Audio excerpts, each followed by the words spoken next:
দেখুন, ব্যর্থতা তো বটেই, যে কোনো ব্যর্থতা তো বটেই। এরকম একটা ঘটনা নিন্দনীয়, ঘৃণ্য।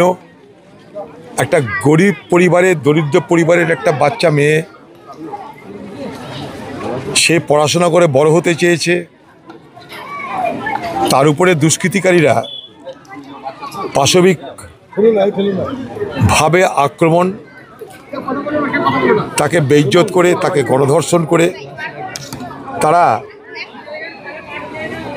এ সালারবাসীর মুখ পুড়িয়েছে, ভরতপুরের মুখ পুড়িয়েছে, সকলের মুখ পুড়িয়েছে। আমাদের সালারের যে সাধারণ মানুষ, সালারের সাধারণ মানুষরা কিন্তু কখনোই কোনো নারীকে অসম্মান করার কথা ভাবতে পারে না।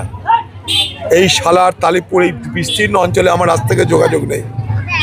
এখানে হয়তো কখনো মারামারি আছে, অনেক কিছু আছে, ঝগড়া আছে, মারামারি আছে, আক্রোশ আছে, কিন্তু কখনো নারীদের উপরে কোনো অত্যাচার হতে আমরা দেখিনি। মানে আমি আমার অভিজ্ঞতার কথা বলছি। এখানকার মানুষ খুব প্রাণবন্ত মানুষ। তাদের অভাব থাকলে, অভিযোগ থাকলেও তারা হেসে গেলে জীবনটাকে পরিচালনা করতে চায়।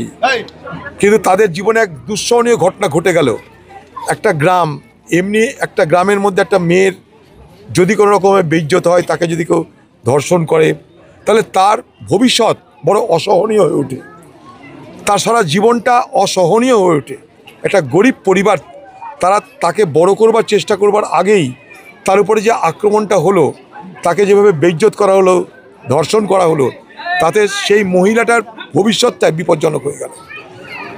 প্রশাসন ব্যবস্থা নিয়েছে, সেটা মানুষ দেখেছে। আমি বলবো না যে প্রশাসন 100% ব্যবস্থা নিয়েছে, তা নয়। তবে প্রশাসন যখন মানুষ চাপ দিতে আরম্ভ করেছে, মানুষ যখন প্রতিবাদ করতে আরম্ভ করেছে, তখন প্রশাসন এখানে সক্রিয় হয়েছে এবং এখন পর্যন্ত 4 জনকে গ্রেপ্তার করেছিল। আমরা আজকে আসার আগে কালকে আবার 2 জনকে গ্রেপ্তার করা হলো। সে 2 জনকে আগে গ্রেপ্তার করা হয়নি, ঘটনাচক্রে আমরা আসার আগেই তাদেরকে গ্রেপ্তার করা হলো। এখানকার প্রশাসন মনে যদি করে, তাহলে সমস্ত অপরাধীকে দৃষ্টান্তমূলক শাস্তি দিতে পারে। এবং আমি মনে করি এই দৃষ্টান্তমূলক শাস্তি এই জন্যই দেওয়া দরকার, কারণ নাহলে সমাজকে রক্ষা করার সমস্যা বেড়ে যাবে। সমাজ কী করে রক্ষিত? এমনও হয়েছে আমাদের এই রাজ্যেই যে নিজের ভাই অপরাধ করেছে বলে নিজের বোন তার ভাইকে পুলিশের হাতে ধরিয়ে দিয়েছে। এমনও আমাদের রাজ্যে ঘটনা আছে যে নিজের ভাই অপরাধ করেছে, নিজের বোন তাকে বলেছে তুমি গ্রেপ্তার হও, কারণ তুমি নাইনসাফি করেছো।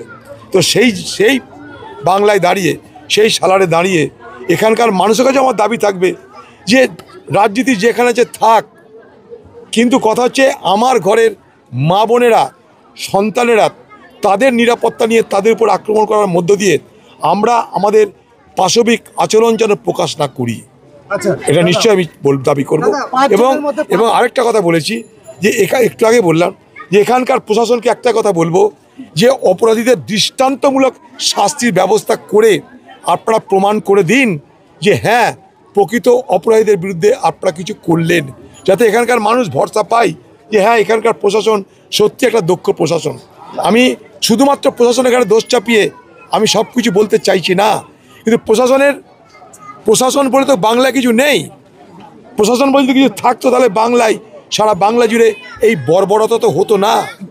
এই বাংলায় অপরাধীরা বেঁচে যায়, ধর্ষণকারীরা বেঁচে যায়, কারণ তাদের কোনো না কোনোভাবে রাজনৈতিক যে যোগাযোগ, সরকারি দলের রাজনৈতিক যোগাযোগের কারণে অপরাধীরা বারবার বেঁচে যাচ্ছে।